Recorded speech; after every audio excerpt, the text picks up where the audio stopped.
Good morning दोस्तों। विद्या दिव्य दृष्टि education पर आपका स्वागत है। आज राजनीति शास्त्र से संबंधित चैप्टर है राज्य की नीति के निदेशक तत्व। तो आइए वन लाइनर क्वेश्चन आंसर कुछ देखते हैं। राज्य के नीति निदेशक सिद्धांतों को भारतीय संविधान में शामिल किए जाने का उद्देश्य है सामाजिक और आर्थिक प्रजातंत्र को स्थापित करना। राज्य के नीति निदेशक सिद्धांतों का उद्देश्य है एक कल्याणकारी राज्य की स्थापना करना, सामाजिक आर्थिक न्याय को सुनिश्चित करना, एक धर्मनिरपेक्ष राज्य की स्थापना करना। राज्य की नीति के निदेशक तत्वों के बारे में सही कथन है। 1. ये तत्व देश के सामाजिक आर्थिक लोकतंत्र की व्याख्या करते हैं। 2. इन तत्वों में अंतर्विष्ट उपबंध किसी न्यायालय द्वारा प्रवर्तनीय एनफोर्सिएबल नहीं है। अगला है क्वेश्चन, कल्याणकारी राज्य की संकल्पना का समावेश भारत के संविधान में है। तो राज्य के नीति निदेशक तत्वों में है। भारतीय संविधान में सम्मिलित नीति निदेशक तत्वों की प्रेरणा हमें प्राप्त हुई आयरलैंड संविधान से। नीति निदेशक सिद्धांत वाद योग्य नहीं है, यानी इसके लिए हम कोर्ट में न्यायालय में नहीं जा सकते, इसके खिलाफ की हमें ये नहीं मिल रहा है ये अधिकार राज्य के नीति निदेशक तत्व में जो दिया गया है। भारत के संविधान के अनुसार देश के शासन के लिए आधारभूत है राज्य की नीति के निदेशक तत्व। समान कार्य के लिए समान वेतन भारत के संविधान में सुनिश्चित किया गया एक राज्य के नीति निदेशक सिद्धांतों का अंग है। भारत में पंचायती राज प्रणाली की स्थापना की गई है। राज्य के नीति निदेशक सिद्धांत के अंतर्गत राज्य को ग्राम पंचायतों को संगठित करने के लिए निर्देशित करता है। अनुच्छेद 40 भारत के संविधान के अंतर्गत ग्राम पंचायतों का गठन निदेशक सिद्धांत है। सही सुमेलन इस प्रकार है। अनुच्छेद 40 ग्राम पंचायतों का गठन। अनुच्छेद 41 कुछ दशाओं में काम, शिक्षा और लोक सहायता पाने का अधिकार। अनुच्छेद 44 नागरिकों के लिए समान नागरिक संहिता। अनुच्छेद 48 कृषि एवं पशुपालन का गठन। अगला है कथन ए, मनरेगा दर अर्ह परिवार के कम से कम एक सदस्य को वर्ष में 100 दिन का रोजगार दिलाने का प्रावधान करता है। कारण आर, क्योंकि रोजगार का अधिकार संविधान के भाग 3 में प्राविधित है। ये सही है, परंतु आर गलत है। राज्य के नीति निदेशक सिद्धांतों का सही सुमेलन इस प्रकार है। अनुच्छेद 51 अंतर्राष्ट्रीय शांति और सुरक्षा के संवर्धन से संबंधित है। अनुच्छेद 41 काम, शिक्षा, लोक सहायता पाने का अधिकार। अनुच्छेद 43 का उद्योगों के प्रबंध में कर्मकारों के भाग लेने का अधिकार। अनुच्छेद 48 का पर्यावरण संरक्षण से संबंधित है। भारत के संविधान में अंतर्राष्ट्रीय शांति और सुरक्षा की अभिवृद्धि का उल्लेख है। राज्य की नीति निदेशक तत्वों में भारत की विदेश नीति से संबंधित है। अनुच्छेद 51 संविधान जिनके शोषण के विरुद्ध अधिकार स्वीकृत करता है, बच्चे, स्त्रियां एवं जनजातियां। राज्य के नीति निदेशक तत्व हैं मद्य निषेध, गौ संरक्षण, पर्यावरण संरक्षण। राज्य के नीति निदेशक सिद्धांत मौलिक अधिकारों से भिन्न है, क्योंकि निदेशक सिद्धांत प्रवर्तनीय नहीं है जबकि मौलिक अधिकार प्रवर्तनीय है। गांधीवादी सिद्धांत जो राज्य की नीति के निदेशक तत्वों में प्रतिबिंबित होते हैं, ग्राम पंचायतों को संगठित करना, ग्रामीण क्षेत्रों में कुटीर उद्योगों को प्रोत्साहित करना। राज्य के नीति निदेशक सिद्धांतों में से वह जिसके बारे में संविधान शांत है, तो प्रौढ़ शिक्षा के बारे में संविधान शांत है। राज्य का नीति निदेशक सिद्धांत जो संविधान में बाद में जोड़ा गया, मुफ्त कानूनी सलाह। राज्य के नीति निदेशक सिद्धांतों में सम्मिलित नहीं है सूचना का अधिकार। नीति निदेशक तत्व है समान नागरिक संहिता। राज्य के नीति निदेशक तत्वों में है राज्य सुनिश्चित करने का प्रयास के राष्ट्रपति से संबंधित सही कथन है। वह संसद का एक संगठक भाग है। वह प्रत्येक वर्ष दोनों सदनों की संयुक्त बैठक को संबोधित करता है। वह किन्हीं परिस्थितियों में अध्यादेश लागू कर सकता है। भारत के राष्ट्रपति ने जिस एकमात्र मामले में अपने वीटो की शक्ति का प्रयोग किया वह था भारतीय डाकघर संशोधन विधेयक के मामले में। एक राष्ट्रपति ने एक शक्ति का प्रयोग किया तथा जिसे संवैधानिक शब्दावली में जेबी निषेधाधिकार कहा गया या पॉकेट वीटो कहा गया, वह थे ज्ञानी जैल सिंह थे।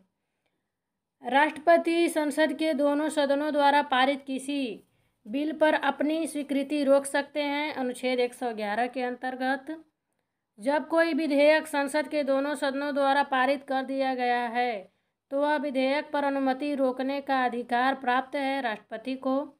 राष्ट्रपति की स्वविवेकी शक्ति है विधेयक को आपत्तियों सहित वापस भेजना, विधेयक को रोक कर रखना तथा संसद को संदेश भेजना। राष्ट्रपति के लिए मंत्रिपरिषद से सलाह लेना आवश्यक नहीं है, विधेयकों पर स्वीकृति देना।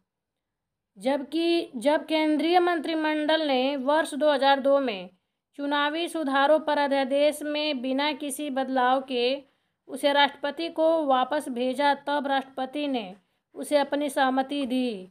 अनुच्छेद 123 के अंतर्गत भारत के राष्ट्रपति को अध्यादेश जारी करने की शक्ति प्रदत्त है। अनुच्छेद 123 के अंतर्गत राष्ट्रपति द्वारा जारी एक अध्यादेश संसद के सत्र शुरू होने के बाद रखा जाना आवश्यक है। 6 सप्ताह तक भारत के राष्ट्रपति द्वारा नियुक्त की जाती है। वित्त आयोग के अध्यक्ष तथा संघ राज्य क्षेत्र का मुख्यमंत्री राष्ट्रपति नियुक्ति करता है। भारत का महान्यायवादी, नियंत्रक एवं महालेखा परीक्षक, एक राज्य का राज्यपाल। भारत का राष्ट्रपति नियुक्ति करता है प्रधानमंत्री, राज्यपाल, मुख्य निर्वाचन आयुक्त की। संविधान असाधारण परिस्थितियों में राष्ट्रपति को राज्यपाल के कृत्यों के निर्वहन हेतु उपबंध कर सकता है। अनुच्छेद 160 में भारतीय संविधान भारत के राष्ट्रपति को अधिकार नहीं देता है राज्यों के मुख्यमंत्री की नियुक्ति का। राष्ट्रपति को उच्चतम न्यायालय से परामर्श करने की शक्ति प्रदान करता है। अनुच्छेद 143 भारत के राष्ट्रपति की शक्तियों के बारे में सही नहीं है तो राष्ट्रपति को सर्वोच्च न्यायालय के परामर्श को स्वीकार करना चाहिए। संविधान के अनुच्छेद भारत के राष्ट्रपति की शक्ति नहीं है संसद के सदनों को संदेश भेजना। भारत के संविधान के अनुसार भारत के राष्ट्रपति की शक्ति नहीं है तो संसद के सदनों को संदेश भेजना। भारत के राष्ट्रपति को यह अधिकार नहीं प्राप्त है कि वह सर्वोच्च न्यायालय के न्यायाधीश को हटाए। राष्ट्रपति की क्षमा आदि की शक्ति एक न्यायिक शक्ति है। भारत के राष्ट्रपति को प्राप्त अधिकार है औपचारिक या स्ट्यूलर और विधिक या संवैधानिक और नाममात्र के अधिकार प्राप्त हैं, क्योंकि संपूर्ण शक्ति प्रधानमंत्री में निहित होती है और प्रधानमंत्री के सलाह पर राष्ट्रपति कार्य करता है। भारतीय संविधान के अनुसार भारत के राष्ट्रपति का यह कर्तव्य है कि वे संसद के पटल पर रखवाए संघ वित्त आयोग की सिफारिशों को, नियंत्रक महालेखा परीक्षक के प्रतिवेदन को, राष्ट्रीय अनुसूचित जाति और आयोग के प्रतिवेदन को। तो राष्ट्रीय अनुसूचित जाति आयोग के प्रतिवेदक को वह संवैधानिक विशेषाधिकार जो राष्ट्रपति का नहीं है। वित्तीय बिल को पुनर्विचार हेतु लौटाना। संसद के लिए राष्ट्रपति का अभिभाषण तैयार करता है केंद्रीय मंत्रिमंडल। कथन ए, भारत का राष्ट्रपति ब्रिटिश राजा से भिन्न है। कारण आर, क्योंकि भारत के राष्ट्रपति का पद अमेरिका के राष्ट्रपति से मिलता है। तो ये सही है परंतु आर गलत है। कथन ए, राष्ट्रपति संसद का भाग है। कारण आर, संसद के दोनों सदनों द्वारा पारित विधेयक बिना राष्ट्रपति की स्वीकृति के कानून नहीं बन सकता है। तो ए और आर दोनों सही है तथा आर ए का सही स्पष्टीकरण है। कथन ए, रक्षा बलों का सर्वोच्च कमांडर राष्ट्रपति में निहित है। कारण आर, प्रधान सेनापति की हैसियत से राष्ट्रपति की शक्तियां विधायी नियंत्रण से स्वतंत्र है। तो ये सही है परंतु आर गलत है। स्वतंत्र भारत के प्रथम राष्ट्रपति थे बिहार से। भारत के चौथे राष्ट्रपति श्री बीबी गिरी थे। 2 अवधि के लिए भारत के राष्ट्रपति थे डॉक्टर राजेंद्र प्रसाद। भारतीय राष्ट्रपति के सर्वसम्मति से चुने जाने का सही अभी तक एकमात्र उदाहरण है नीलम संजीव रेड्डी। सूची फर्स्ट का सूची सेकेंड से सुमेलन निम्नवत है। सूची फर्स्ट में राष्ट्रपति और सेकेंड में अवधि दिया गया है। फखरुद्दीन अली अहमद 1974 से 1977 ईस्वी तक कार्यरत थे। एन संजीव रेड्डी तो एन संजीवा रेड्डी 1977 से 1982 तक कार्यरत थे। डॉक्टर जाकिर हुसैन 1967 से 1969 तक। वीवी गिरी 1969 से 1974 तक। राष्ट्रपति होने से पूर्व भारत के उपराष्ट्रपति पद पर आसीन नहीं थे। नीलम संजीव रेड्डी भारत के राष्ट्रपतियों में दार्शनिक राजा अथवा दार्शनिक शासक के रूप में जाना जाता है।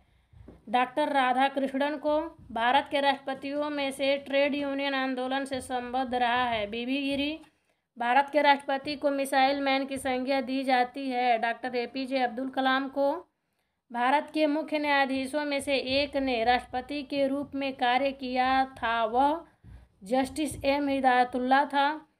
कथन सत्य है तो राष्ट्रपति के पद के लिए प्रत्याशी की आयु कम से कम 35 वर्ष की होनी चाहिए। उपराष्ट्रपति राज्यसभा का सभापति बनता है।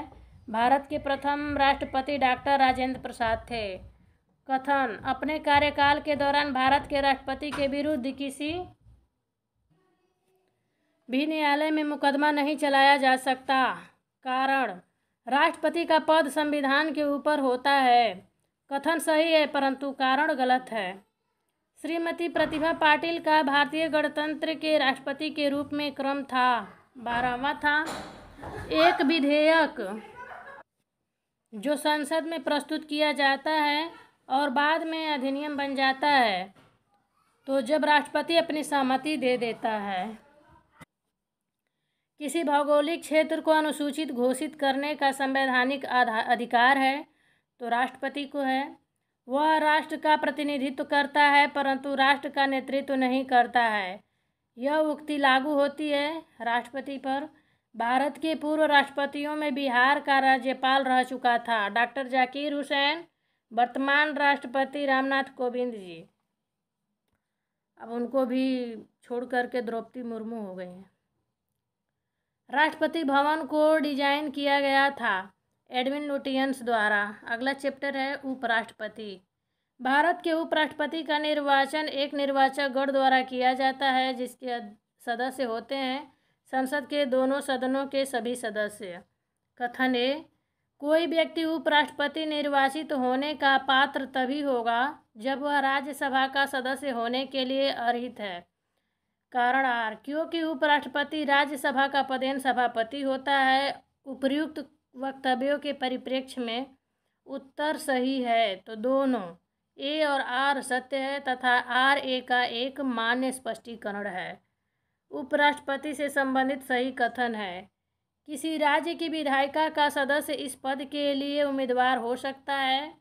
उपराष्ट्रपति का कार्यकाल उतना ही होता है जितना कि राष्ट्रपति का। भारत के उपराष्ट्रपति का चुनाव होता है लोकसभा और राज्यसभा के सांसदों द्वारा सीधे चुनाव से। भारत का उपराष्ट्रपति एक भारत का द्वितीय उच्चतम प्रतिष्ठित पदधारी होता है क्योंकि पहला तो राष्ट्रपति होता है, दूसरा पद उपराष्ट्रपति को दिया जाता है। नंबर 2, उपराष्ट्रपति के पास पद से संबंध कोई औपचारिक कार्य या दायित्व नहीं है। 3, राष्ट्रपति की अनुपस्थिति में उसके कार्यों का निर्वहन करता है। 4, राष्ट्रपति की पद त्याग, अपदस्थीकरण अथवा मृत्यु के चलते राष्ट्रपति के रूप में कार्य करता है। भारत का उपराष्ट्रपति। उपराष्ट्रपति को उसके पद से हटाया जा सकता है राज्य परिषद या राज्यसभा के प्रस्ताव के द्वारा। उपराष्ट्रपति को पदच्युत करने संबंधी प्रस्ताव प्रस्तुत किया जा सकता है राज्यसभा में। राज्यसभा का सभापति है उपराष्ट्रपति है। एक की अध्यक्षता ऐसे के द्वारा होती है जो उसका सदस्य नहीं होता है तो राज्यसभा का। दोनों महानुभाव उपस्थित उपराष्ट्रपति बनने से पूर्व राजदूत अथवा उच्चायुक्त के पद पर रहे। डॉक्टर एस राधाकृष्णन और वीवी गिरी। मोहम्मद अंसारी का भारत के उपराष्ट्रपति के रूप में क्रमांक था? तो 12वां था। अगला चैप्टर है केंद्रीय मंत्रिपरिषद। भारत के प्रधानमंत्री के विषय में सही है। तो प्रधानमंत्री मंत्रिपरिषद का वास्तविक नेता है। भारत का प्रधानमंत्री किस डैश होता है? तो नियुक्त होता है भारत का प्रधानमंत्री। कथन सत्य है। ए, राष्ट्रपति या राज्यपाल को शासकीय कार्यों के लिए विधिक कार्यवाही से उन्मुक्ति है। बी, कोई न्यायालय राज्यपाल को किसी कर्तव्य पालन के लिए विवश नहीं कर सकता। सी, एक राज्यपाल को व्यक्तिगत कार्यों हेतु सिविल कार्यवाही लाने के लिए 2 मास की लिखित सूचना अवश्य देनी होगी। अगला है भारत का प्रधानमंत्री मुख्य है केंद्रीय सरकार का। भारतीय संविधान के अनुच्छेद 78 में प्रावधान है दायित्वों का। तो प्रधानमंत्री के दायित्वों का कैबिनेट में सम्मिलित होते हैं केवल कैबिनेट मंत्री। संसदीय शासन में वास्तविक कार्यपालिका शक्ति होती है प्रधानमंत्री के पास। सही कथन है। राष्ट्रपति भारत का सरकार का कार्य अधिक सुविधापूर्वक किए जाने के लिए और मंत्रियों में उक्त कार्य के आवंटन के लिए नियम बनाएगा। अगला है यदि भारत के प्रधानमंत्री संसद के उच्च सदन के सदस्य हैं तो वे अविश्वास प्रस्ताव की स्थिति में अपने पक्ष में वोट नहीं दे सकते। भारतीय संविधान का प्रावधान मंत्रिपरिषद की नियुक्ति तथा पदच्युति को विवेचित करता है अनुच्छेद 75 द्वारा। आमतौर पर भारत का प्रधानमंत्री होता है लोकसभा का सदस्य। Council of scientific and industrial research का अध्यक्ष है भारत का प्रधानमंत्री। राष्ट्रीय सुरक्षा समिति का प्रधान होता है प्रधानमंत्री। भारत के प्रधानमंत्री की नियुक्ति के समय जरूरी नहीं है कि वह संसद के दोनों सदनों में से एक या आवश्यक रूप से सदस्य हो, परंतु उसे 6 माह के अंदर आवश्यक रूप से दोनों में से एक सदन का सदस्य हो जाना चाहिए। भारत का प्रधानमंत्री बनने के लिए न्यूनतम आयु होनी चाहिए 25 वर्ष। उप प्रधानमंत्री पद का सृजन संविधान के प्रावधानों से हटकर हुआ। प्रधानमंत्री को राष्ट्रपति के द्वारा नियुक्त किया जाता है। भारत का प्रधानमंत्री अपने मंत्रिमंडल में मंत्री के रूप में कार्य करने के लिए व्यक्तियों का चयन करने में पूर्णतः स्वविवेक का प्रयोग करता है। जो व्यक्ति संसद का सदस्य नहीं है केंद्रीय मंत्री रह सकता है 6 माह तक। भारत की संसद के संबंध में कथन सही है। संविधान में एक संसदीय प्रणाली की सरकार का प्रावधान है। संसद का सर्वप्रमुख कार्य है मंत्रिमंडल का प्रावधान करना। मंत्रिमंडल को लोकप्रिय सदन में बहुमत का विश्वास प्राप्त करना चाहिए। मंत्रिपरिषद सामूहिक रूप से उत्तरदायी होता है लोकसभा के प्रति एक संवैधानिक बाध्यता के अंतर्गत। और 3 अनुच्छेद 75(3) के अनुसार केंद्रीय मंत्रिपरिषद के त्यागपत्र देने के उपरांत सही स्थिति है। राष्ट्रपति वैकल्पिक व्यवस्था बनने तक उन्हें बने रहने के लिए कहेंगे। वैकल्पिक व्यवस्था से अभिप्राय है कि यथासंभव शीघ्र नई सरकार के गठन हेतु आम चुनाव कराया जाए। अपदस्थ मंत्रिपरिषद अपने पद पर नई सरकार बनने तक अपने पदभार का निर्वाह करेंगे। सही कथन है। संघीय मंत्री भारत के राष्ट्रपति के प्रसाद पर्यंत पद धारण करेंगे। विधि निर्माण हेतु प्रस्ताव के बारे में प्रधानमंत्री राष्ट्रपति को सूचित करेगा। भारत के संविधान में तो स्पष्ट उल्लेख नहीं है पर परिपाटी के रूप में पालन किया जाता है। प्रधानमंत्री यदि निम्न सदन में बहुमत खो दे तो उसे पदत्याग देना चाहिए। भारत में मंत्रिपरिषद रख सकती है विश्वास प्रस्ताव। बहुमत से अविश्वास प्रस्ताव पास होने पर मंत्रिपरिषद को त्यागपत्र देना पड़ेगा लोकसभा के सदस्यों द्वारा। अपना त्यागपत्र देने के बाद भारत में एक मंत्री को अपने त्यागपत्र के विषय में लोकसभा में व्यक्तिगत वक्तव्य देने के लिए अनुमति की आवश्यकता होती है। स्पीकर की आवश्यकता होती है। लोकसभा में मंत्रिपरिषद के विरुद्ध अविश्वास का प्रस्ताव लाने हेतु न्यूनतम सदस्य संख्या है 50। भारत में अविश्वास प्रस्ताव के विषय में सही कथन है। भारत के संविधान में